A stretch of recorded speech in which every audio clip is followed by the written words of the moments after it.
નમસ્કાર તાલીમાર્થી મિત્રો, ઔદ્યોગિક તાલીમ સંસ્થા રાજકોટથી હું આશિષ ગોરવાડિયા, ઇન્સ્ટ્રક્ટર એમ્પ્લોયબિલિટી સ્કિલ્સ. આજના સેશનમાં આપ સૌનું હાર્દિક સ્વાગત કરું છું. મિત્રો, આપણે લોકો શીખી રહ્યા છે સેમેસ્ટર 2 માં ટોપિક 10. ટોપિકનું નામ છે ક્વોલિટી મેનેજમેન્ટ, જેમાં ચેપ્ટર નંબર 49 જેનું ટાઇટલ છે quality management system. Quality management સિસ્ટમને સરળતાથી સમજવા માટે આપણે એને બે પાર્ટમાં ડિવાઈડ કર્યું છે. પાર્ટ 1 માં આપણે ભણવાના છીએ ક્વોલિટી સિસ્ટમ, ISO અને 5S. તો મિત્રો શરૂ કરીએ ક્વોલિટી મેનેજમેન્ટ. તો ક્વોલિટી મેનેજમેન્ટ સિસ્ટમ બજારના વધતા જતા વૈશ્વિકીકરણને પગલે ઇન્ટરનેશનલ ઓર્ગેનાઇઝેશન ફોર સ્ટાન્ડર્ડાઇઝેશન.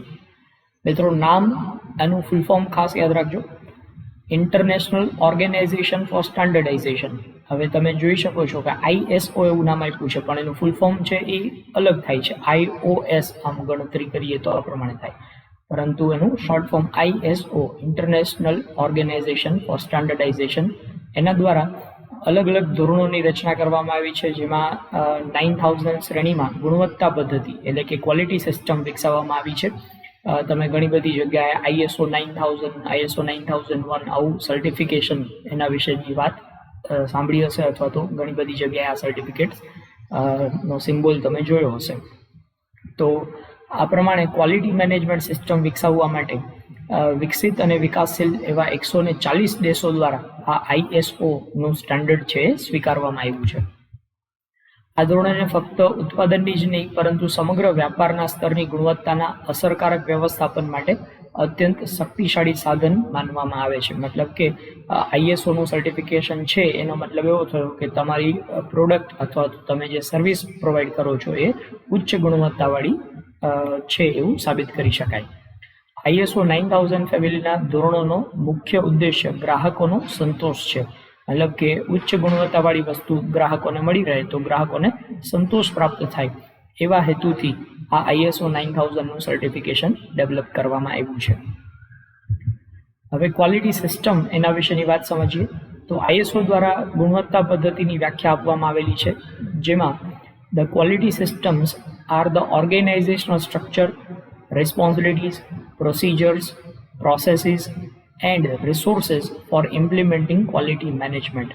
તો ક્વોલિટી સિસ્ટમ એટલે શું? તો કે કોઈ પણ ઓર્ગેનાઇઝેશનની અંદર ક્વોલિટી ઇમ્પ્લિમેન્ટ કરવા માટે, મતલબ કે ગુણવત્તા સુધારવા માટે, ગુણવત્તાનું નિયમન કરવા માટે જે કંઈ પણ ઓર્ગેનાઇઝેશન સ્ટ્રક્ચર એટલે કે વ્યવસ્થા તંત્ર તૈયાર કરવામાં આવે, જવાબદારીઓની વહેંચણી કરવામાં આવે, જે કંઈ પણ પ્રક્રિયાઓ નક્કી કરવામાં આવે અને જે કોઈ પણ પ્રકારના સ્ત્રોતો, સાધનોનો ઉપયોગ કરવામાં આવે, આ બધા જનું આખું જે માળખું તૈયાર થાય છે, આ માળખાને ક્વોલિટી સિસ્ટમ તરીકે ઓળખવામાં આવે છે. મતલબ કે કોઈ એક ઓર્ગેનાઇઝેશનની અંદર ક્વોલિટી ઇમ્પ્રુવમેન્ટ માટે જે કંઈ પણ માણસોની જરૂરિયાત હોય એ માણસોની જવાબદારીની વહેંચણી કરવામાં આવે, એ માણસોને કાર્ય પદ્ધતિ શીખવાડવામાં આવે અને જે કરીને ક્વોલિટી ઇમ્પ્રુવમેન્ટ માટેનો પ્રયત્ન કરવામાં આવે. તો આખી જે વ્યવસ્થા રચાઈ, આ વ્યવસ્થાને ક્વોલિટી સિસ્ટમ તરીકે ઓળખવામાં આવશે. ISO ધોરણોનો મુખ્ય ઉદ્દેશ્ય ઉત્પાદનો અને સ્ેવાઓનું બહુરાષ્ટ્રીય સ્તરે આદાન પ્રદાન કરવા માટે ગુણવત્તાના સ્પષ્ટ ધોરણો સ્થાપવા માટેનો ઉદ્દેશ્ય છે. મતલબ કે ISO સર્ટિફિકેશન માટે એ સ્ટાન્ડર્ડ્સ ડેવલપ કરવામાં આવ્યા છે કે આ સ્ટાન્ડર્ડને જો તમારી પ્રોડક્ટ મેચ કરતી હોય તો જ તમને એ સર્ટિફિકેશન મળે. ઇન્ટરનેશનલ ઓર્ગેનાઇઝેશન ફોર સ્ટાન્ડર્ડાઇઝેશનનું મુખ્ય મથક સ્વિટ્ઝરલેન્ડના જીનીવા ખાતે આવેલું છે. મિત્રો, આ ખાસ યાદ રાખવાનું છે, તમને લોકોને MCQમાં પૂછી શકે ISO નું મુખ્ય મથક ક્યાં આવેલું છે, તો સ્વિટ્ઝરલેન્ડમાં જીનીવા ખાતે એનું મુખ્ય મથક આવેલું છે. ISOના મુખ્ય 3 ધોરણો કયા કયા છે એના વિશેની વાત કરીએ તો ISO 9000 2000 આ પહેલું એક સર્ટિફિકેશન છે. ISO 9000 2000 જે ગુણવત્તા વ્યવસ્થાપન માટેની પદ્ધતિ ડેવલપ કરે છે, જે ધોરણોને સમજવા માટેની પાયાની બાબતો અને એનો શબ્દકોશ દર્શાવે છે. ISO 9001 2000 બીજું એક સર્ટિફિકેશન છે. આ સર્ટિફિકેશન છે એ પ્રમાણપત્ર મેળવવા માટે જરૂરી QMS એટલે કે ક્વોલિટી મેનેજમેન્ટ સિસ્ટમના ધારાધોરણો નક્કી કરે છે. મતલબ કે તમારે ISO નું સર્ટિફિકેશન લેવું છે તો સર્ટિફિકેટ મેળવવા માટે તમારી પ્રોડક્ટ અથવા તમારી સંસ્થા છે એ કયા પ્રકારની ગુણવત્તા ધરાવતી હોવી જોઈએ એ ગુણવત્તાના ધારાધોરણો ISO 9000-2000 ની અંદર આપેલા છે. ત્યારબાદ ISO 9004-2000 તો આ કાર્ય પદ્ધતિમાં સુધારણા માટેની માર્ગદર્શિકા છે. મતલબ કે તમે જે વસ્તુનું ઉત્પાદન કરો છો, ઉત્પાદનની પ્રક્રિયામાં કંઈ સુધારો કરવાનો થતો હોય, અથવા તો તમારા વ્યાપારની પ્રવૃત્તિમાં કોઈ સુધારા વધારા કરવાના થતા હોય, અથવા તો વસ્તુના વેચાણ પછીની સેવાઓમાં કોઈ સુધારા વધારા કરવાના થતા હોય, તો એ પદ્ધતિમાં સુધારા વધારા માટેનું સ્ટાન્ડર્ડ છે 9004-2000. આ ઉપરાંત એન્વાયરમેન્ટ મેનેજમેન્ટ માટે ISO દ્વારા એક નવું સ્ટાન્ડર્ડ ડેવલપ કરવામાં આવ્યું છે, જે છે ISO 14000. આ એન્વાયરમેન્ટ મેનેજમેન્ટ એટલે કે તમે જે વસ્તુનું ઉત્પાદન કરો છો અથવા તો તમે જે સેવાનું ઉત્પાદન કરો છો, આ વસ્તુ કે સેવા પર્યાવરણ માટે નુકસાનકારક તો નથી ને, એના માટેનું સર્ટિફિકેશન છે ISO 14000. વ્યવસ્થાપનના સિદ્ધાંતો વિશેની વાત કરીએ તો સૌથી પહેલું છે ઉત્કૃષ્ટ ગુણવત્તા માટે અલગ અલગ પ્રકારના સિદ્ધાંતો ડેવલપ કરવામાં આવ્યા છે, જેમાં ગ્રાહક કેન્દ્રિતતા, મતલબ કે તમે જે વસ્તુ કે સેવાનું ઉત્પાદન કરો છો એમાં ગ્રાહક કેન્દ્રિત હોવો જોઈએ. મતલબ કે ગ્રાહકને જે વસ્તુ કે સેવા પસંદ છે એવા પ્રકારની વસ્તુ કે સેવા તમે ઉત્પાદિત કરતા હોવા જોઈએ. ગ્રાહકનો સંતોષ છે એ મુખ્ય છે. ત્યારબાદ છે સક્ષમ નેતૃત્વ, મતલબ કે સારી ગુણવત્તાવાળી વસ્તુ બનાવવા માટે કંપનીમાં કે વ્યવસ્થા તંત્રમાં સારી નેતાગીરી હોય તો સારી ગુણવત્તાવાળી વસ્તુ ઉત્પન્ન થઈ શકશે. તો સક્ષમ નેતૃત્વ હોવું જોઈએ, જે લીડરશિપ લઈને કોઈ વ્યક્તિ ક્વોલિટી ઇમ્પ્રુવમેન્ટ માટેનો પ્રયત્ન કરતો હોવો જોઈએ. આ ઉપરાંત લોકોની સહભાગિતા, ક્વોલિટી ઇમ્પ્રુવમેન્ટ માટે કોઈ એક જ વ્યક્તિ પ્રયત્ન કરે તો ક્યારેય વસ્તુની ક્વોલિટી ઇમ્પ્રૂવ નહીં થઈ શકે. એના માટે દરેક સ્તરના લોકો, મતલબ કે ટોપ લેવલ મેનેજમેન્ટથી માંડીને મિડલ લેવલ મેનેજમેન્ટ અને બોટમ લેવલ, આ દરેક સ્તરના લોકો છે એ સહભાગી બને અને બધા જ લોકો ક્વોલિટી ઇમ્પ્રુવમેન્ટ માટેના પ્રયત્નો કરે તો જ ક્વોલિટી ઇમ્પ્રુવમેન્ટ થઈ શકશે. ત્યારબાદ છે પ્રક્રિયા અભિગમ. પ્રક્રિયા એટલે કે પ્રોસેસ. તો અહીંયા ક્વોલિટી ઇમ્પ્રુવમેન્ટ એ કોઈ એક વખતની વાત નથી, એ કન્ટિન્યુઅસ પ્રોસેસ છે. મતલબ કે એક વખત ક્વોલિટી ઇમ્પ્રૂવ થઈ ગઈ પછી તમે આજીવન કંઈ પ્રયત્ન ન કરો એવું નહીં ચાલે. ક્વોલિટી ઇમ્પ્રુવમેન્ટ એ સતત ચાલતી પ્રક્રિયા છે, એટલા માટે એને નામ આપ્યું છે પ્રક્રિયા અભિગમ. ત્યારબાદ વ્યવસ્થાપન પ્રત્યે સમગ્ર અભિગમ, મતલબ કે અહીંયા ટોટલ ક્વોલિટી મેનેજમેન્ટનો અભિગમ છે. મતલબ કોઈ એક જ વસ્તુની ગુણવત્તા ઇમ્પ્રૂવ થાય એવું નહીં, પણ તમે આખી કંપનીમાં જેટલા પણ કાર્યો કરતા હોય એ દરેક કાર્યોની ક્વોલિટી છે એ ઇમ્પ્રૂવ થવી જોઈએ. આ ઉપરાંત નિર્ણય પ્રક્રિયામાં વાસ્તવિક અભિગમ, મતલબ કે નિર્ણય છે એ ઝડપી અને સ્પષ્ટ લેવાવા જોઈએ. જો નિર્ણય લેવામાં જ ઢીલાસ થશે, નિર્ણય લેવામાં મોડું થશે તો એવા સંજોગોમાં ગુણવત્તા સુધારવા માટે તમે સક્ષમ નહીં રહો. તો નિર્ણય પ્રક્રિયા છે એ ખૂબ જ ઝડપી હોવી જોઈએ અને પુરવઠો આપનાર સંસ્થા સાથે બંનેને લાભદાયી હોય એવા પ્રકારનો સંબંધ હોવો જોઈએ. મતલબ કે તમે જે વસ્તુ બનાવો છો એના માટેનું રો મટીરિયલ તમે જ્યાંથી ખરીદો છો, મતલબ કે તમારા સપ્લાયર્સ, તો સપ્લાયર્સ છે એની સાથે પણ સારો રિલેશન ડેવલપ કરવો પડશે. બંનેને લાભદાયી હોય એવા પ્રકારનું રિલેશન, મતલબ કે સપ્લાયરને પણ નુકસાન ન થાય અને આપણે વસ્તુ ખરીદનાર છીએ, રો મટીરિયલ ખરીદનાર છીએ તો આપણને પણ નુકસાન ન થાય. આમ બંનેને લાભદાયી હોય એ પ્રકારે રિલેશન ડેવલપ કરશો તો ગુણવત્તા સુધરી શકશે. તો આટલા સિદ્ધાંતો અહીંયા તૈયાર કરવામાં આવ્યા છે ગુણવત્તા વ્યવસ્થાપન માટે. આ બાબતોને જો યોગ્ય રીતે અમલમાં મૂકવામાં આવે તો ઉત્પાદન કે વસ્તુ સેવાની ગુણવત્તા છે એ ઉચ્ચતમ મેળવી શકાશે. ISO 9001 આનું નોંધણી કરાવવી હોય તો નોંધણી માટે અહીંયા સિસ્ટમ આપેલી છે, સ્ટેપ્સ આપેલા છે. એ સ્ટેપ્સની વાત કરીએ તો સૌથી પહેલું સ્ટેપ તો decision to go for ISO 9001 certification. સૌથી પહેલાં તો 9001 સર્ટિફિકેટ તમારે મેળવવું છે, આવું ટોપ મેનેજમેન્ટ દ્વારા નિર્ણય કરવામાં આવે તો સૌથી પહેલું પગથિયું છે કે તમે નિર્ણય કરો કે અમારે આ સર્ટિફિકેશનની પ્રક્રિયામાં એન્ટર થવું છે. ત્યારબાદ appoint chief executive officer and management representative. હવે ટોપ મેનેજમેન્ટના જે લોકો છે તો બોર્ડ ઓફ ડિરેક્ટર્સ હોઈ શકે અથવા તો મેનેજિંગ ડિરેક્ટર હોય, તો એ કંઈ પોતે ISOનું સર્ટિફિકેટ મેળવવાની બધી પ્રક્રિયા એ લોકો નથી કરવાના. તો એ લોકો કોઈને કામ સોંપશે તો કામ કોને સોંપવાનું, તો એના માટે ચીફ એક્ઝિક્યુટિવ ઓફિસર એટલે કે CEO અથવા તો મેનેજમેન્ટના રિપ્રેઝેન્ટેટિવ એટલે કે મેનેજમેન્ટના પ્રતિનિધિની નિમણૂક કરવી પડશે, જે લોકો આ સર્ટિફિકેશનની સમગ્ર પ્રક્રિયાની દેખરેખ રાખશે. ઉપરાંત ટ્રેનિંગ ISO 9001 અવેરનેસ પ્રોગ્રામ. હવે આખા ફેક્ટરીની અંદર કે આખા કંપનીની અંદર બધા જ લોકોને તમારે અવેરનેસ ડેવલપ કરવી પડશે, એ લોકોની જાગૃતિ ફેલાવવી પડશે, એ લોકોને સમજાવવું પડશે કે ISO સર્ટિફિકેશન શું છે અને આપણે શા માટે એ મેળવવું છે. તો એના માટેનો એક તાલીમનો કાર્યક્રમ છે એનું આયોજન કરવું પડશે. ત્યારબાદ ક્વોલિટી પોલિસી અને ઓબ્જેક્ટિવ ફોર્મ્યુલેશન એન્ડ ડોક્યુમેન્ટેશન. હવે તમે કઈ વસ્તુનું ક્વોલિટી ઇમ્પ્રુવમેન્ટ કરવા માંગો છો, કઈ પ્રક્રિયાનું ક્વોલિટી ઇમ્પ્રુવમેન્ટ કરવા માંગો છો એ નક્કી કરો અને તમારા હેતુઓ સ્પષ્ટ કરો. ત્યારબાદ એ પ્રક્રિયા કરવા માટે જે કંઈ પણ ડોક્યુમેન્ટ્સની રિક્વાયરમેન્ટ હોય બધા ડોક્યુમેન્ટ્સ તૈયાર કરો. ત્યારબાદ establishment of quality manual, procedure, quality work instructions and records. હવે ક્વોલિટી માટેનું મેન્યુઅલ તૈયાર કરો કે આપણી જે પ્રોડક્ટ છે કે જે સર્વિસ આપણે આપીએ છીએ એની અંદર આટલી બાબતોમાં આપણે ક્વોલિટી ઇમ્પ્રુવમેન્ટ કરવાની જરૂર છે એનું આખું એક મેન્યુઅલ તૈયાર કરી અને એનો રેકોર્ડ તૈયાર કરો, કઈ જગ્યાએ ઇમ્પ્રુવમેન્ટની રિક્વાયરમેન્ટ છે. ત્યારબાદ training internal quality audit.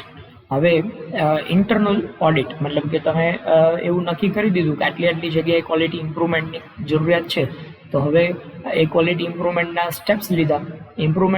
Steps લીધા પછી હકીકતે ક્વોલિટી ઇમ્પ્રૂવ થઈ કે નહીં એના માટે ઓડિટ એટલે કે એના માટેનું નિરીક્ષણ કરવાનું છે, એના માટેની ચકાસણી કરવાની છે. પહેલાં કંપનીના જે સ્ટાફ મેમ્બર્સ છે એ લોકો પોતે જ ચકાસણી કરે એટલે એને ઇન્ટરનલ ક્વોલિટી ઓડિટ તરીકે ઓળખવામાં આવે છે. તો સ્ટાફ મેમ્બર્સ દ્વારા જ ચકાસણી કરવામાં આવશે, કંપની પોતે જ પોતાની પ્રોડક્ટની ક્વોલિટી અથવા તો સર્વિસની ક્વોલિટી છે એની ચકાસણી કરશે. ત્યારબાદ implementation of ISO 9001 QMS requirement. હવે ક્વોલિટી મેનેજમેન્ટ સિસ્ટમ માટે જે કંઈ પણ સ્ટેપ્સ લીધા છે એનું ફાઇનલ ઇમ્પ્લિમેન્ટેશન કરી દો એટલે ક્વોલિટી ઇમ્પ્રુવમેન્ટની પ્રક્રિયા શરૂ થઈ જાય. ત્યારબાદ revise, improve and update the procedures and instructions. હવે ઇમ્પ્લિમેન્ટેશન કરી દીધું ત્યાર પછી ક્વોલિટીમાં કોઈ પણ પ્રકારની કચાશ રહેતી નથી ને એ ચેક કરવા માટે વારંવાર એ સ્ટેપ્સને તમારે રિવાઇઝ કરવા પડશે. કોઈ જગ્યાએ કચાશ દેખાય તો એનું ઇમ્પ્રુવમેન્ટ કરવું પડશે અને પ્રોસિજરને અપડેટ કરતી રહેવી પડશે. ત્યારબાદ ફરીથી પાછું ઇન્ટરનલ ઓડિટ કરો. ઇન્ટરનલ ઓડિટ કરી દીધું એનો મતલબ એમ કે સંસ્થાના જ કર્મચારીઓ છે એ જ પોતે ચેક કરશે કે આપણે જે ક્વોલિટી ઇમ્પ્રુવમેન્ટ માટેના સ્ટેપ્સ લીધા છે એ પ્રમાણે ક્વોલિટી ઇમ્પ્રૂવ થઈ છે કે નહીં. Management review meeting. હવે ટોપ લેવલ મેનેજમેન્ટ છે એની મિટિંગ બોલાવવામાં આવશે અને મિટિંગની અંદર એ ચેક કરવામાં આવશે કે આપણે ISO માટેની પ્રક્રિયામાં હવે કયા લેવલ સુધી જે ક્વોલિટી ઇમ્પ્રુવમેન્ટ માટેના સ્ટેપ્સ લેતા હતા આપણે એ ક્વોલિટી ઇમ્પ્રુવમેન્ટ થઈ રહી છે કે નથી થઈ રહી. આના રિવ્યૂ માટે એક મિટિંગ બોલાવવામાં આવશે. ત્યારબાદ સર્ટિફાઈંગ બોડી અપોઇન્ટમેન્ટ એન્ડ એડિક્વસી ઓડિટ. હવે ISOના જે ઓફિસર્સ છે એ લોકો તમારે ત્યાં ઓડિટ કરવા માટે આવશે, તો એ લોકો તમારે ત્યાં ઓડિટ કરવા માટે આવે એના માટે એની અપોઇન્ટમેન્ટ લેવાની છે અને અપોઇન્ટમેન્ટ મળી ગયા પછી એ લોકો દ્વારા ઓડિટિંગ કરવામાં આવશે. ત્યારબાદ કરેક્ટિવ એન્ડ પ્રિવેન્ટિવ એક્શન્સ. હવે એ લોકો દ્વારા ઓડિટ કરાવવામાં આવ્યું ત્યારે ઓડિટની અંદર કોઈ પણ પ્રકારની ખામીઓ તમને દેખાય કે એ લોકો દ્વારા ખામી સૂચવવામાં આવે કે ભાઈ તમે ક્વોલિટી ઇમ્પ્રુવમેન્ટ કર્યું છે પણ આટલી જગ્યાએ હજી ખામીઓ રહી ગયેલી છે, તો એ ખામીઓને સુધારવા માટે કરેક્ટિવ એક્શન્સ એટલે કે એ ખામીઓ સુધારવા માટેના પગલાં લેવા જોઈશે.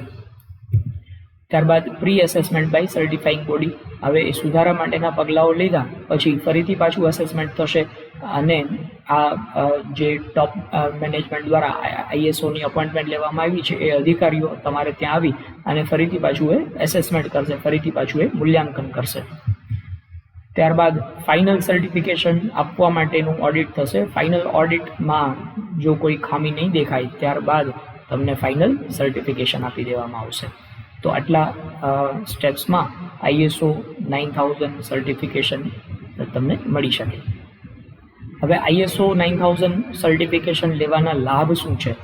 તો આ ધારા ધોરણો સંપૂર્ણપણે ગુણવત્તા કેન્દ્રિત હોય તેમને અપનાવનાર સંસ્થાના ઉત્પાદનો કે સેવાઓ ઉત્કૃષ્ટ છે અને ગ્રાહકોની અપેક્ષા પૂરી કરી શકે છે એમ સાબિત થાય છે. મતલબ કે જે કંપનીએ ISOનું સર્ટિફિકેશન લીધું છે એ વસ્તુ એ કંપની દ્વારા સારામાં સારી વસ્તુ અથવા સારામાં સારી સેવા પૂરી પાડવામાં આવી રહી છે એવું સાબિત થાય છે, એટલે ગ્રાહકોને એ વસ્તુ ઉપર વિશ્વાસ બેસશે. કાર્યપ્રણાલી અત્યંત સક્ષમ બને છે, જેનાથી કર્મચારીઓની ક્ષમતા પણ વધે છે, કાર્યનું વાતાવરણ આનંદમય રહે છે, તણાવ રહિત રહે છે, પ્રોત્સાહક રહે છે અને કર્મચારીઓની વચ્ચે તંદુરસ્ત સ્પર્ધાનું પણ નિર્માણ થાય છે.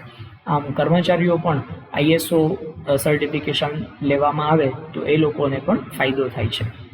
આ ઉપરાંત સક્ષમ કાર્યપ્રણાલીને કારણે સંસાધનોનો અને સમયનો વ્યય અટકે છે.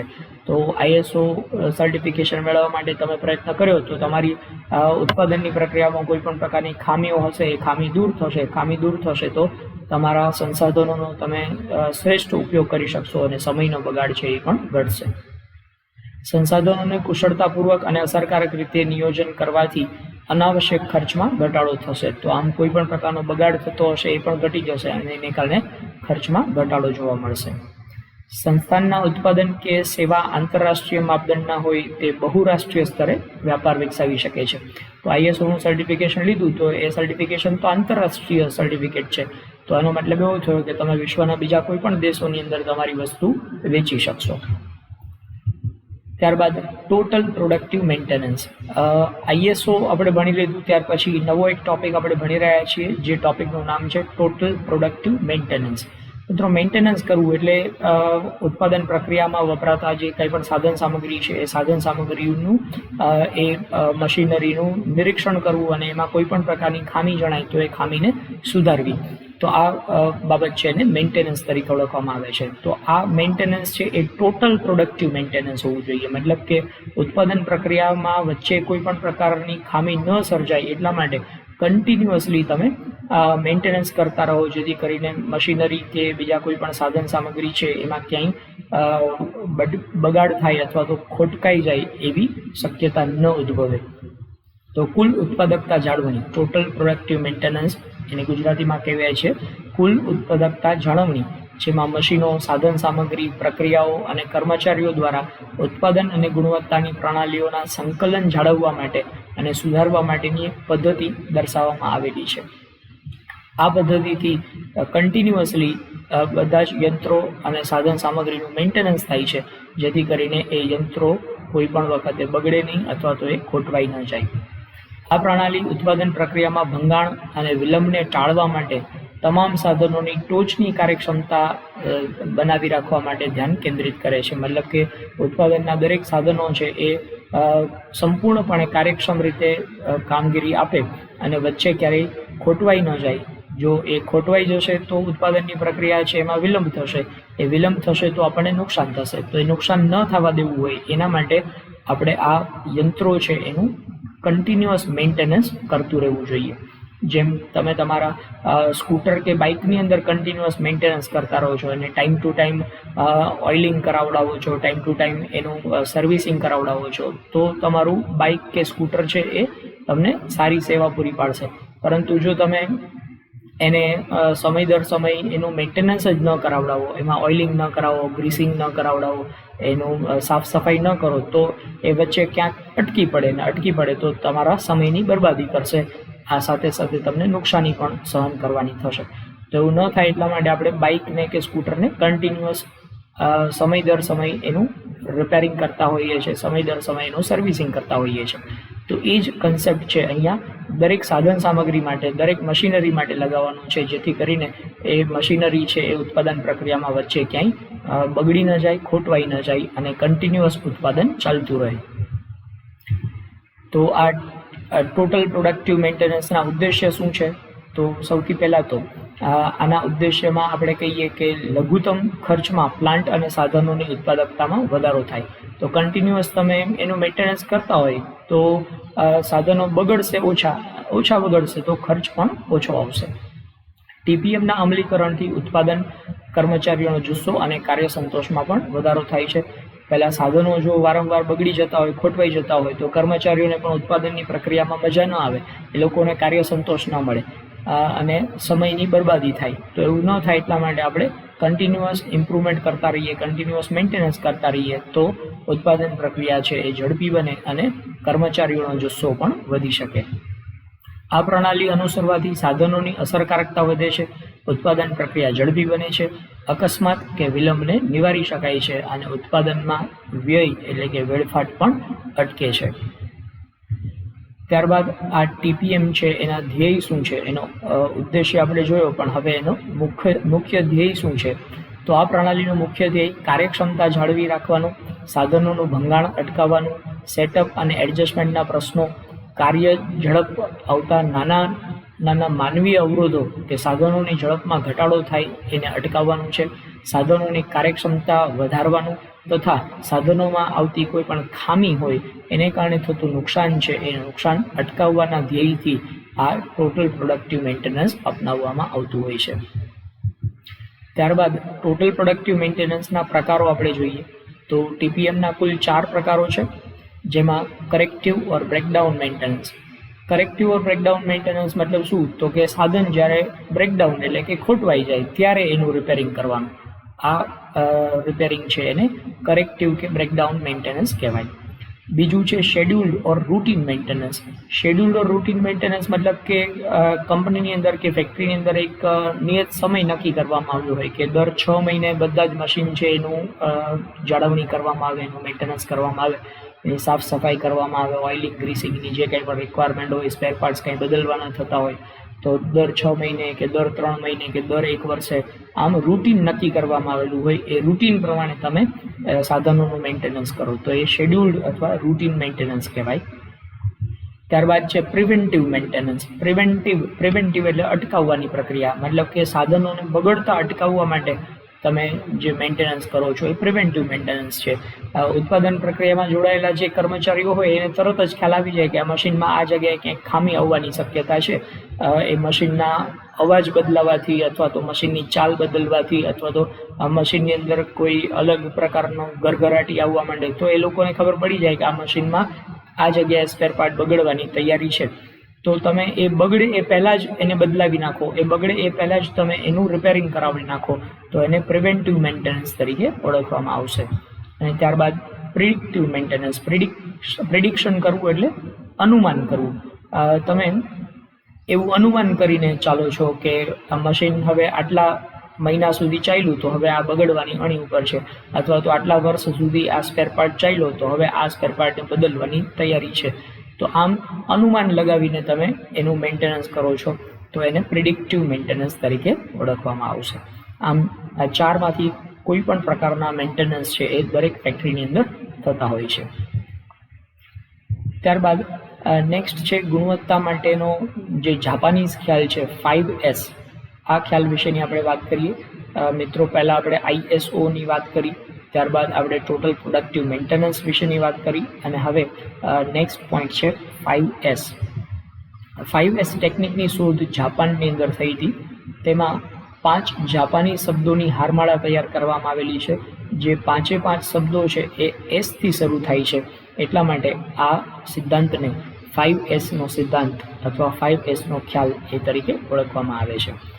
તો 5S થી શરૂ થતા જાપાનીઝ ભાષાના શબ્દો જે અહીંયા લખ્યા છે 5Sમાં પહેલો S છે સેઈરી, બીજું છે સેઈટોન, ત્યારબાદ સેઈસો, સેઈકેત્સુ અને સિત્સુકે.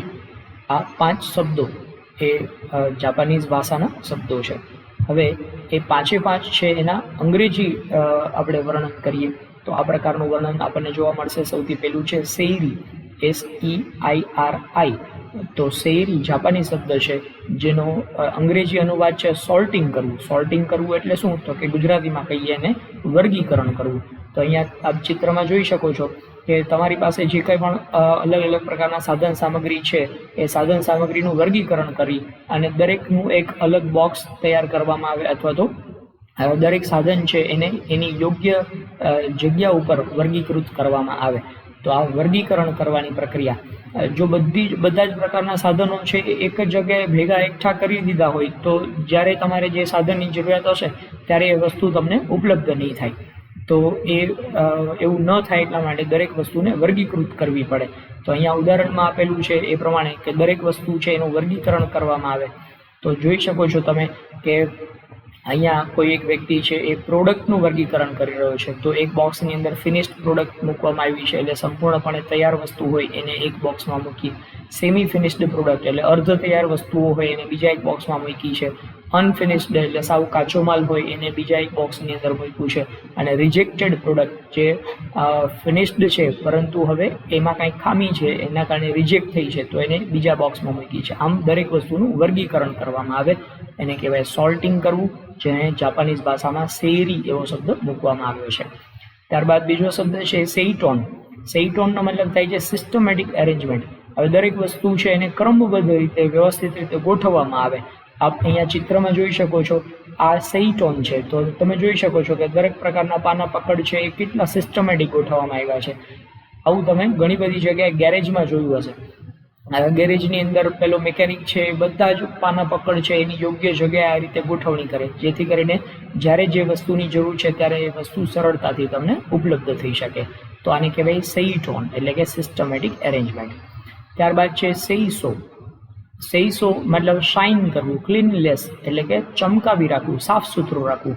તો તમે જે જગ્યાએ કામ કરી રહ્યા છો એ કાર્યસ્થળ છે એ તમારું એકદમ સાફ સુથરું હોવું જોઈએ, જેથી કરીને કામ કરવાનો આનંદ આવશે અને સફાઈ હશે તો તમે ચોકસાઈપૂર્વકનું કામ કરી શકશો. તો સેઇસો એટલે સાફ સફાઈ રાખવી, શાઇનિંગ રાખવું, ક્લીનલીનેસ રાખવી. ત્યારબાદ નેક્સ્ટ છે સેઇકેત્સુ. સેઇકેત્સુ મતલબ સ્ટાન્ડર્ડાઇઝેશન. સ્ટાન્ડર્ડાઇઝેશન એટલે દરેક વસ્તુનું પ્રમાણીકરણ કરવું. તો દરેક વસ્તુનું પ્રમાણીકરણ કરવું મતલબ શું? તો કે દરેક વસ્તુ છે એ અલગ અલગ પ્રકારની હોય. ઓર્ડિનરી એટલે સામાન્ય ગુણવત્તાવાળી પણ હોય અને પ્રમાણિત ગુણવત્તાવાળી પણ હોય. તો આમ તમે જે વસ્તુઓનું ઉત્પાદન કરો છો એ વસ્તુઓનું પ્રમાણીકરણ કરો, એક સ્ટાન્ડર્ડ છે ડેવલપ કરો કે ભાઈ અમારી વસ્તુ આ સ્ટાન્ડર્ડને મેચ કરે છે અને એને કારણે અમારી વસ્તુ છે એ સારી ગુણવત્તાવાળી છે, એ ગુણવત્તામાં ક્યાંય કચાશ જોવા નહીં મળે. ત્યારબાદ શિત્સુકે. શિત્સુકે મતલબ થાય છે સેલ્ફ ડિસિપ્લિન. સેલ્ફ ડિસિપ્લિન એટલે શું? તો કે તમે જે માપદંડ કે ધારાધોરણોને નક્કી કર્યા છે એ ધારાધોરણોનું કાયમ માટે પાલન કરો, એના માટેની સ્વયં શિસ્ત ડેવલપ થાય એના માટેની તાલીમ આપો, જેથી કરીને કોઈ પણ વખતે એ ધારાધોરણથી ઓછી ગુણવત્તાવાળી વસ્તુનું ઉત્પાદન ન થાય, એનાથી ઓછી ગુણવત્તાવાળી સેવાનું ઉત્પાદન ન થાય. તો આમ કન્ટિન્યુઅસલી તમે ટ્રેનિંગ આપશો તો સંસ્થાના દરેક કર્મચારીઓ છે એ ગુણવત્તાને સુધારવા માટેના પ્રયત્ન કરશે. તો આમ 5S જે ગુણવત્તા સુધાર માટેનો ખ્યાલ છે. ત્યારબાદ આ 5S શું છે, એના ફાયદાઓ શું છે એના વિશેની વાત કરીએ તો સિસ્ટમમાં વિલંબ ઘટે છે અને ઉત્પાદનમાં વધારો થાય છે. ઉત્પાદનની ગુણવત્તામાં સુધારો થાય છે. આ રીતે કન્ટિન્યુઅસ ઇમ્પ્રુવમેન્ટ કરવામાં આવશે તો સારી ગુણવત્તાવાળી વસ્તુ તમે ડેવલપ કરી શકશો. ત્યારબાદ કાર્યસ્થળ સ્વચ્છ અને સુઘડ રહે છે, સલામત કાર્યસ્થળ બને છે. કામદારોનો કામ પ્રત્યેનો લગાવ પણ વધે છે અને કામદારોની કાર્યક્ષમતામાં પણ વધારો થાય છે. ઉપરાંત કામદારોનું સ્વાસ્થ્ય સુધરે છે અને કામદારોને કામ કરવાની મજા આવશે તો કામદારો ગેરહાજર નહીં રહે અને એ લોકોની હાજરીમાં પણ વધારો થશે. કામદારોમાં નવીન વિચારો અને તર્ક શક્તિનો વધારો થશે, જેથી કરીને કામદારો એ વધારે સારું પરફોર્મન્સ આપી શકશે. સિસ્ટમમાં બ્રેકડાઉન ઘટી જશે. બ્રેકડાઉન એટલે વસ્તુઓ ખોટવાઈ જવી, મશીનરી સાધન સામગ્રી ખોટવાઈ જવી. તો આવું ન થાય અને એને કારણે સમયની બરબાદી અટકશે અને ઉત્પાદનમાં વધારો થશે. આ ઉપરાંત સ્થાપિત સાધનોનો મહત્તમ ઉપયોગ થશે, મતલબ કે તમે જે સાધનોનો ઉપયોગ કરીને ઉત્પાદન કરી રહ્યા છો એ સાધનોનો મહત્તમ ઉપયોગ કરીને તમે ઉત્પાદન કરી શકશો. ત્યારબાદ 5S ટુ મિનિમાઇઝ 5D, મતલબ કે 5S નો ઉપયોગ કરશો તો એનાથી 5D છે એ મિનિમાઇઝ થશે. આ D એટલે શું એ આપણે સમજીએ. જુઓ અહીંયા 5S ટુ મિનિમાઇઝ 5D, મતલબ જો તમે આ સોર્ટિંગ આઉટ કરશો તો એનાથી શું થશે તો કે ડિલે એટલે કે સમયની બરબાદી છે એ અટકી જશે. જો દરેક વસ્તુને સોર્ટિંગ આઉટ કરેલું હશે, યોગ્ય જગ્યાએ વર્ગીકરણ કરેલું હશે તો એને કારણે શું થશે તો કે ડિલે છે એ ઘટશે, મતલબ કે સમયની બરબાદીમાં ઘટાડો થશે. ત્યારબાદ સેઇટોન એટલે કે સેટ ઇન ઓર્ડર, દરેક વસ્તુઓને યોગ્ય જગ્યાએ મૂકી હશે તો યોગ્ય જગ્યાએ મૂકવાથી શું થશે તો કે ડિફેક્ટ્સ એટલે કે ખામીમાં ઘટાડો થશે. ત્યારબાદ સેઇસો એટલે ક્લીનનેસ એટલે કે સફાઈ જાળવવી. જો સફાઈ જાળવવામાં આવી હશે તો એને કારણે ડિસસેટિસ્ફેક્શન ગ્રાહકોનો સંતોષ છે એમાં વધારો થશે અને અસંતોષમાં ઘટાડો થશે. સામે સેઇકેત્સુ એટલે સ્ટાન્ડર્ડાઇઝેશન, મતલબ પ્રમાણીકરણ તમે કર્યું છે. તો પ્રમાણીકરણ કરશો તો ડિક્લાઇનિંગ પ્રોફિટ ઘટશે. ડિક્લાઇનિંગ પ્રોફિટ એટલે કે લોસમાં ઘટાડો થશે. લોસમાં જો ઘટાડો થાય, ડિક્લાઇન એટલે ઘટાડો થવો અને પ્રોફિટ એટલે નફો. નફામાં ઘટાડો છે એને તમે અટકાવી શકશો. નફામાં ઘટાડો અટકાવી શકો એનો મતલબ એમ કે નફામાં વધારો કરી શકાશે. અને સિત્સુકે એટલે કે તમે આ ક્વોલિટી છે એનું મેન્ટેનન્સ કરો છો, મતલબ કે કન્ટિન્યુઅસ ઇમ્પ્રુવમેન્ટ કરતા રહેશો. કન્ટિન્યુઅસ ઇમ્પ્રુવમેન્ટ કરતા રહેશો તો એને કારણે શું થશે તો કે એમ્પ્લોયીનું ડિમોરલાઇઝેશન ઘટશે, મતલબ કે જે મનોબળમાં ઘટાડો થઈ રહ્યો છે એ ઘટાડો નહીં થાય અને મનોબળ સુધરશે અને એને કારણે ઉત્પાદન માં જોડાયેલા કર્મચારીઓ છે એની ઉત્પાદન ક્ષમતામાં પણ વધારો જોવા મળશે. તો આમ 5S અપનાવવાથી 5D થી થતું જે નુકસાન છે આ નુકસાનને ઘટાડી શકાય છે. Thank you. નમસ્કાર તાલીમાર્થી મિત્રો, ઔદ્યોગિક તાલીમ સંસ્થા રાજકોટથી હું આશિષ ગોરવાડિયા, ઇન્સ્ટ્રક્ટર એમ્પ્લોયબિલિટી સ્કિલ્સ. આજના સેશનમાં આપ સૌનું હાર્દિક સ્વાગત કરું છું. મિત્રો, આપણે લોકો શીખી રહ્યા છે સેમેસ્ટર 2 માં ટોપિક 10. ટોપિકનું ટાઇટલ છે ક્વોલિટી મેનેજમેન્ટ, જેમાં ચેપ્ટર નંબર 49 જેનું ટાઇટલ છે quality management system. Quality management સિસ્ટમના પાર્ટ 2 નો આપણે અભ્યાસ કરી રહ્યા છીએ, જેમાં કાઇઝન અને TQM. કાઇઝન એટલે કન્ટિન્યુઅસ ઇમ્પ્રુવમેન્ટ માટેની જાપાનીઝ પ્રક્રિયા છે, જાપાનીઝ કન્સેપ્ટ છે. અને ટોટલ ક્વોલિટી મેનેજમેન્ટ એટલે કે ગુણવત્તા સુધાર માટે સંપૂર્ણપણે દરેક પ્રક્રિયામાં ગુણવત્તા સુધાર થાય એના માટેનો કન્સેપ્ટ છે. આ બંને વસ્તુ આપણે અહીંયા સમજવાના છીએ. તો મિત્રો શરૂ કરીએ ક્વોલિટી મેનેજમેન્ટ સિસ્ટમ. તો ક્વોલિટી મેનેજમેન્ટ સિસ્ટમમાં સૌથી પહેલો કન્સેપ્ટ આપણે ભણવાના છે કાઇઝન. કાઇઝનનો અર્થ છે વ્યક્તિ દ્વારા કરાતી ઝીણી પ્રથમ દ્રષ્ટિએ ન ગણ્ય જણાતી બાબતોની સુધારણા. કાઇઝન જે જાપાનીઝ ભાષામાં કાઈ એનો મતલબ થાય છે કન્ટિન્યુઅસ એટલે કે નિરંતર, અને ઝેન આ શબ્દનો મતલબ થાય છે ઇમ્પ્રુવમેન્ટ, મતલબ કે નિરંતર સુધાર, કન્ટિન્યુઅસ ઇમ્પ્રુવમેન્ટ. દરેક વસ્તુ, દરેક પ્રક્રિયા, જે ઝીણામાં ઝીણી પ્રવૃત્તિઓ હોય એ દરેકની ગુણવત્તામાં સુધારો થાય એ જોવાનું કામ આ કાઇઝનનું છે. આમ કાઇઝન એટલે કે કન્ટિન્યુઅસ ઇમ્પ્રુવમેન્ટ. સંપૂર્ણ ગુણવત્તા વ્યવસ્થાપનમાં મુખ્ય ધ્યેય વ્યાપારી ઉત્કૃષ્ટતા માટે પ્રત્યેક વ્યક્તિની સહભાગિતાથી દરરોજ નિરંતર સુધાર આવે. સંસ્થામાં જેટલા પણ કર્મચારીઓ કામ કરતા હોય, નાનામાં નાના કર્મચારીથી માંડીને ટોપ લેવલ સુધીના દરેક કર્મચારીઓ એ પોતાના કામની ગુણવત્તામાં સતત સુધારો કરતા રહે એવા ઉદ્દેશ્યથી આ કાઇઝનનો કન્સેપ્ટ છે ડેવલપ કરવામાં આવ્યો છે. તો કાઇઝન શા માટે, શું કામ આ કન્ટિન્યુઅસ ઇમ્પ્રુવમેન્ટ કરતું રહેવું જોઈએ? તો સ્પર્ધાત્મક જગતમાં સતત સક્ષમ રહેવા માટે, સતત પ્રગતિશીલ રહેવા માટે, ગ્રાહક સેવામાં ઉત્કૃષ્ટ ગ્રાહક સંતોષ આપવા માટે અને કાર્યને મજૂરી નહીં પણ કુશળતાથી કાર્ય કરવા માટે, ઉત્પાદન ક્ષમતામાં વધારો કરવા માટે, ઉત્પાદનની ગુણવત્તા સુધારવા માટે અને સંગઠનાત્મક વિકાસ માટે, મતલબ કે આખા ફેક્ટરીની અંદર કે આખા કંપનીમાં જેટલા પણ લોકો કામ કરે છે એક પોતાનું સંગઠન બનાવે અને દરેક લોકો એ વસ્તુની ગુણવત્તા સુધાર માટે સતત પ્રયત્ન કરે એવા ઉદ્દેશ્યથી આ કાઇઝન તૈયાર કરવામાં આવ્યું છે. અને વિશ્વ સ્તરીય બનવા માટે, મતલબ કે તમે જો કન્ટિન્યુઅસલી તમારી પ્રોડક્ટમાં ઇમ્પ્રુવમેન્ટ કરતા રહેશો તો જે વિશ્વના બીજા વિકસિત દેશો છે ત્યાં પણ તમે તમારી વસ્તુઓ વેચી શકશો, તમે તમારી સેવા એ લોકોને પણ પૂરી પાડી શકશો. તો આમ કાઇઝન એટલે કે નિરંતર સુધાર, સતત સુધારની પ્રક્રિયા છે એ તમને ઘણા બધા ફાયદાઓ આપી શકશે. તો કાઇઝનથી આપણને શું લાભ થઈ શકે? તો સામૂહિક શાણપણ અકલ્પ્ય લાભ હોય છે, મતલબ કે બધા જ લોકો એ સમજૂતીથી આગળ ચાલે છે કે આપણે જો કન્ટિન્યુઅસ ઇમ્પ્રૂવ કરીશું તો જ સ્પર્ધામાં ટકી શકશું, તો જ આપણે બજારમાં ટકી શકશું અને તો જ આપણને લાભ થશે. કાઇઝનને અનુસરવાથી કાર્ય સરળ બને છે, મતલબ કે કન્ટિન્યુઅસ સુધાર કરતા રહ્યો છો તો તમારું કાર્ય છે એને તમે બરાબર રીતે સમજી શકશો અને બરાબર સમજી શકશો તો સરળતાથી એ કાર્ય પૂર્ણ કરી શકશો.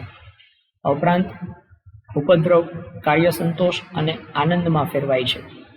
કાર્યમાં કોઈ પણ પ્રકારનો ઉપદ્રવ છે એ ઉપદ્રવ ઘટશે અને કર્મચારીઓનો કાર્ય સંતોષ વધશે, કર્મચારીઓનો આનંદ છે એ વધશે.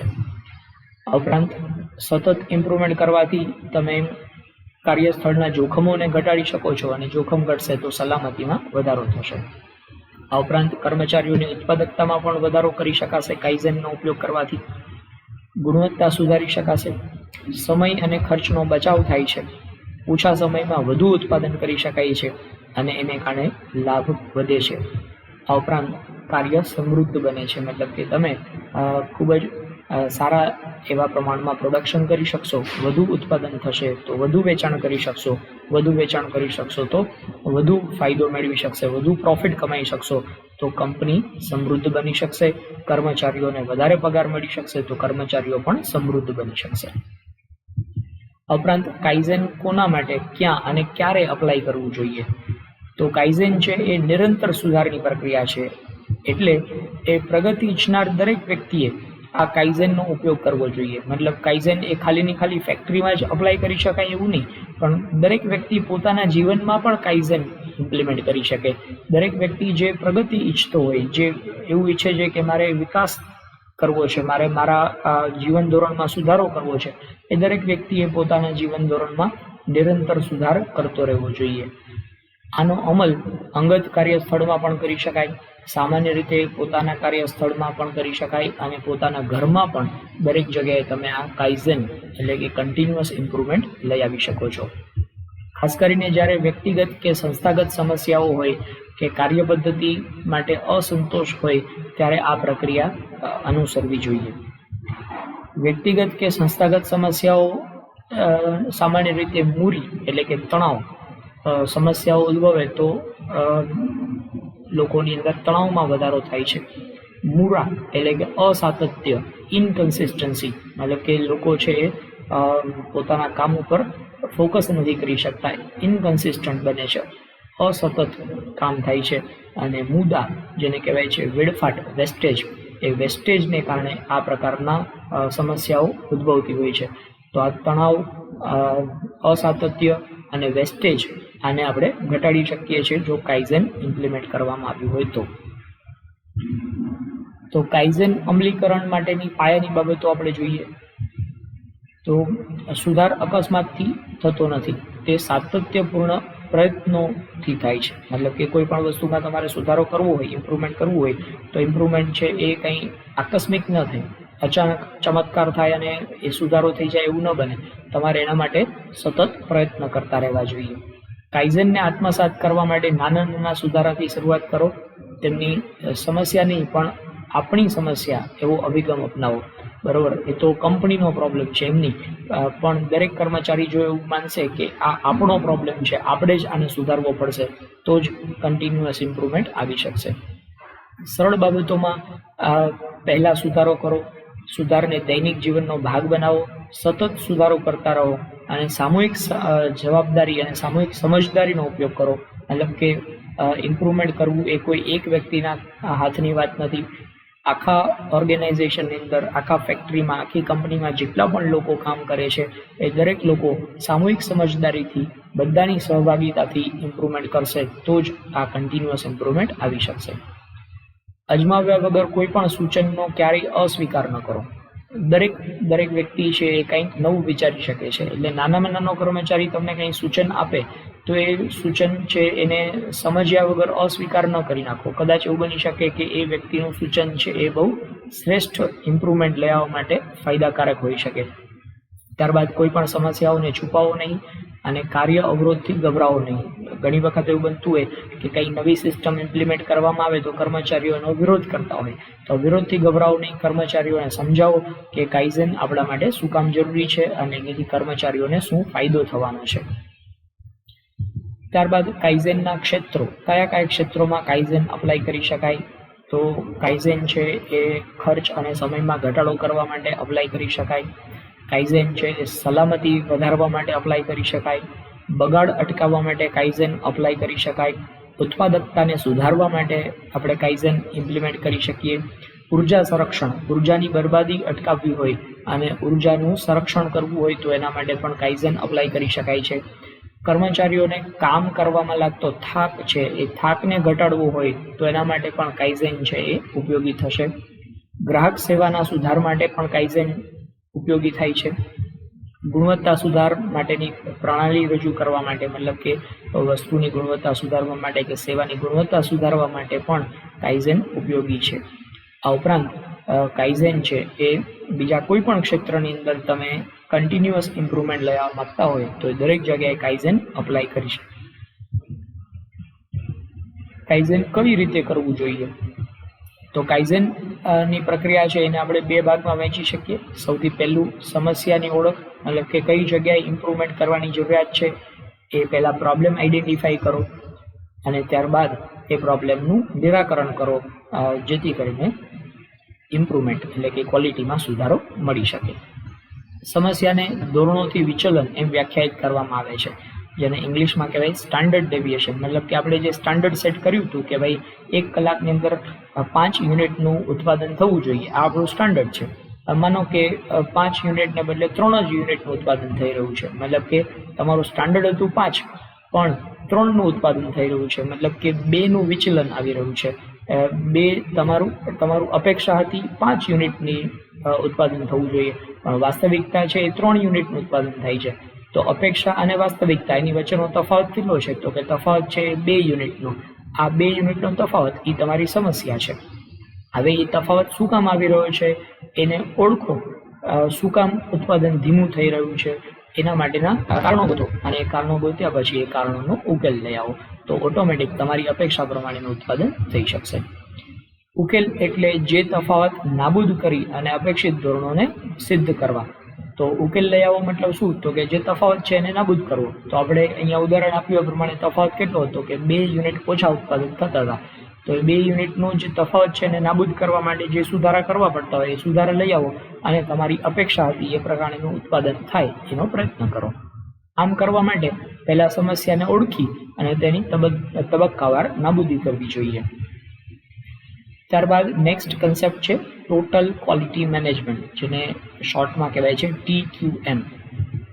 Total quality management is a system that integrates management techniques, continuous improvement efforts, and technical tools involving all employees of the organization, aiming at continual increase in customer satisfaction at lower real cost.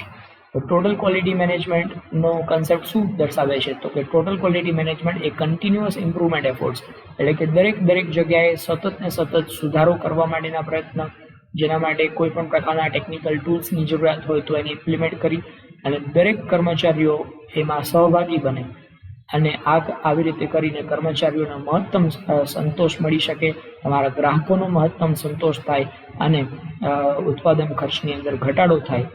એ ઉદ્દેશ્યથી સતત ચાલતી quality ઇમ્પ્રુવમેન્ટની પ્રક્રિયા એને total quality management કહેવાય છે. તો સંપૂર્ણ ગુણવત્તા વ્યવસ્થાપન, TQM ગુજરાતીમાં આપણે એને કહીશું સંપૂર્ણ ગુણવત્તા વ્યવસ્થાપન. આના માટેની પાયાની બાબતો કઈ છે? તો કે સંપૂર્ણ ગુણવત્તા વ્યવસ્થાપન માટે 8 પાયાના સિદ્ધાંતો છે, જેમાં પહેલું છે સંપૂર્ણ ગ્રાહક સંતોષ. મતલબ કે તમે ટોટલ ક્વોલિટી મેનેજમેન્ટ શું કામ ઇમ્પ્લિમેન્ટ કરો છો? તો કે ગ્રાહકોને મહત્તમ સંતોષ મળી રહે એ ઉદ્દેશ્યથી. ઉપરાંત નેતૃત્વ, એટલે ક્વોલિટી ઇમ્પ્રુવમેન્ટ કરવી એ કોઈ સામાન્ય કર્મચારીના હાથની વાત નથી, પણ એના માટે સશક્ત નેતાગીરીની જરૂરિયાત છે. જો લીડર હશે સંસ્થામાં તો લીડર દ્વારા બધી સૂચનાઓ આપવામાં આવશે અને સૂચનાઓનું પાલન કરી અને ગુણવત્તામાં સુધારો કરી શકાશે. ત્યારબાદ ગુણવત્તા માટેની એક નીતિ તૈયાર કરવી જોશે કે આપણે કઈ પોલિસી પ્રમાણે વર્ક કરવા માંગીએ છીએ, એ નીતિ તૈયાર હોવી જોઈએ. ત્યારબાદ સંસ્થાકીય માળખું, જેને કહેવાય ઓર્ગેનાઇઝેશન સ્ટ્રક્ચર, એક માળખું નક્કી કરો કે ટોપ લેવલ મેનેજમેન્ટમાં કોણ હશે, પછી મિડલ લેવલ મેનેજમેન્ટમાં કોણ હશે, બોટમ લેવલમાં કોણ હશે, આમ કોણ સૂચનાઓ આપશે અને કોણ સૂચનાનું પાલન કરશે તે નક્કી હોવું જોઈએ. ત્યારબાદ કર્મચારીઓની સહભાગિતા, દરેક લોકો આમાં ક્વોલિટી ઇમ્પ્રુવમેન્ટમાં સહભાગી બને એ ખાસ જરૂરી છે. કોઈ એક વ્યક્તિના હાથથી ગુણવત્તા સુધાર થવાનો નથી. ત્યારબાદ ગુણવત્તા માટેનો ખર્ચ છે એ ખર્ચ વિશેનું પણ વ્યાખ્યાયિત કરવું પડશે, કારણ કે એવું ન થવું જોઈએ કે ગુણવત્તા સુધારવા માટે ખર્ચાઓ વધી જાય તો પછી ગુણવત્તા સુધારનો તમને કોઈ લાભ ન મળે. તો ઓછામાં ઓછી ખર્ચ કરીને વધુમાં વધુ ગુણવત્તા કેવી રીતે મેળવી શકાશે એના માટેનો પ્રયત્ન થવો જોઈએ. આ ઉપરાંત પુરવઠો પૂરો પાડનારની પસંદગી, મતલબ કે તમારા જે સપ્લાયર છે તમને જે રો મટીરિયલ, ટૂલ્સ, ઇક્વિપમેન્ટ્સ બધું સપ્લાય કરે છે એ લોકોની સાથે પણ સારો રિલેશન તમારે ડેવલપ કરવો પડશે અને એ લોકોની સાથે જો સારો સંબંધ હશે તો જ એ લોકો તમને સારી ગુણવત્તાવાળી વસ્તુઓ આપશે. સારી ગુણવત્તાવાળું રો મટીરિયલ હોય, સારી ગુણવત્તાવાળા સાધનો હોય તો એનાથી આપણે સારી ગુણવત્તાવાળી વસ્તુનું ઉત્પાદન કરી શકીએ, સારી સેવા પૂરી પાડી શકીએ. તો આમ 8 સિદ્ધાંતોનો ઉપયોગ કરીને આપણે ગુણવત્તા વ્યવસ્થાપન કરી શકીએ છીએ. તો TQM કંપનીના કામદારો અને તેના ગ્રાહકો ઉપર કેન્દ્રિત છે, મતલબ કે કામદારોના કાર્ય સંતોષમાં પણ વધારો થવો જોઈએ અને ગ્રાહકોને વસ્તુ કે સેવા વાપરવાથી પણ એમના સંતોષમાં વધારો થવો જોઈએ. સંપૂર્ણ ગુણવત્તા વ્યવસ્થાપનના સિદ્ધાંતોની વાત કરીએ તો સૌથી પહેલું તો સિદ્ધાંત એ છે કે વ્યવસ્થાપક મંડળ છે પ્રતિબદ્ધ હોવું જોઈએ, મતલબ કે ટોપ મેનેજમેન્ટ છે એ કમિટેડ હોવું જોઈએ કે આપણે કોઈ પણ ભોગે ગુણવત્તા સુધાર કરવો છે. આ ઉપરાંત કર્મચારીઓનું સશક્તિકરણ, મતલબ કર્મચારીઓને એ છૂટ આપેલી હોવી જોઈએ કે ભાઈ ગુણવત્તા સુધારવા માટે તમે કોઈ પણ પ્રકારના નિર્ણય લેવા માટે મુક્ત છો. ગુણવત્તા સુધારવા માટે તમે જે કંઈ પણ પ્રયત્ન કરવા માંગતા હોય એ પ્રયત્નોનું અમને સજેશન આપો, અમે એનું ઇમ્પ્લિમેન્ટેશન કરી શકશું. હકીકત આધારિત નિર્ણય પ્રક્રિયા, મતલબ ક્વોલિટી ઇમ્પ્રુવમેન્ટ માટે જે કંઈ પણ વાસ્તવિકતા છે એને ધ્યાનમાં રાખીને ઇમ્પ્રુવમેન્ટ કરવા માટે ઝડપથી નિર્ણય થવો જોઈએ.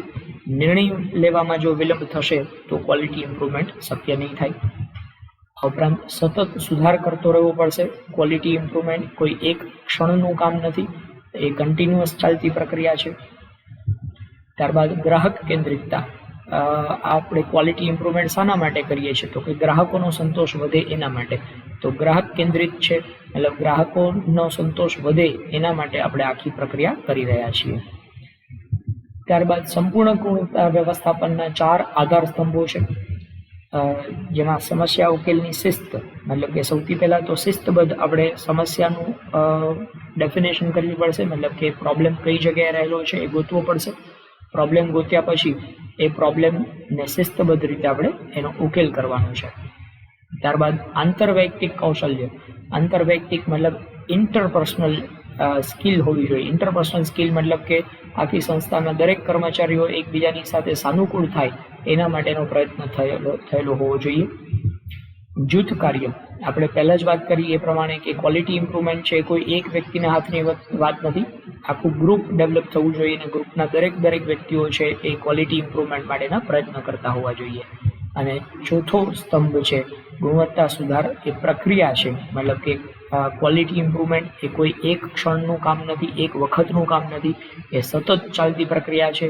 એટલે કે સંસ્થામાં ક્વોલિટી ઇમ્પ્રુવમેન્ટ માટેના પ્રયત્નો છે એ સતત થતા રહેવા જોઈએ. આ 4 સ્તંભ છે એના ઉપર ટોટલ ક્વોલિટી મેનેજમેન્ટ ડિપેન્ડન્ટ છે. ત્યારબાદ સંપૂર્ણ ગુણવત્તા વ્યવસ્થાપન કરવાથી આપણને શું લાભ થઈ શકશે તો સંપૂર્ણ ગુણવત્તા વ્યવસ્થાપનના મૂર્ત લાભો, એટલે કે પ્રત્યક્ષ રીતે આપણને શું લાભ થઈ શકે તો સૌથી પહેલાં તો ઉત્પાદનની ગુણવત્તા સુધરશે, ઉત્પાદકતામાં વધારો થશે, બજાર અને ગ્રાહકોમાં વધારો થશે, નફાનું ધોરણ વધશે, ગુણવત્તાનો ખર્ચ ઘટશે અને કર્મચારીઓની ફરિયાદમાં, કર્મચારીઓના મનદુખમાં ઘટાડો થશે. ઉપરાંત સંપૂર્ણ ગુણવત્તા વ્યવસ્થાપનના અમૂર્ત લાભો, એટલે જેને આપણે કહીએ ઇનડાયરેક્ટ, આપણને કયા પ્રકારના લાભો થઈ શકે તો કર્મચારીની સહભાગિતામાં વધારો થશે, જૂથ કાર્ય વિકસશે, મતલબ કે કર્મચારીઓની અંદર જૂથની ભાવના કે અમે આ કંપનીના કર્મચારીઓ છે ને અમે ગ્રુપમાં રહીને કામ કરીશું એવા પ્રકારના લાગણીમાં વિકાસ થશે. કાર્ય સંબંધો સુધરશે, ગ્રાહકોના સંતોષમાં વધારો થશે, ગ્રાહકોનું પ્રત્યાયન સુધરશે, ગ્રાહકો તમારી સાથે ઇન્ટરેક્શન કરશે, કાર્યમાં રસ વધશે, કર્મચારીઓ છે એ ઇન્ટરેસ્ટથી પોતાનું કામ કરશે, સમસ્યાઓનો ઉકેલ છે એનું કૌશલ્ય વધશે અને કંપનીની સારી છાપ ઊભી થશે. તો આ પ્રમાણે ટોટલ ક્વોલિટી મેનેજમેન્ટથી કન્ટિન્યુઅસ ઇમ્પ્રુવમેન્ટ કરી શકાય તો સ્પર્ધામાં પણ ટકી શકાય અને આંતરરાષ્ટ્રીય સ્તરે તમારી વસ્તુઓનું વેચાણ પણ તમે વધારી શકો છો. Thank you.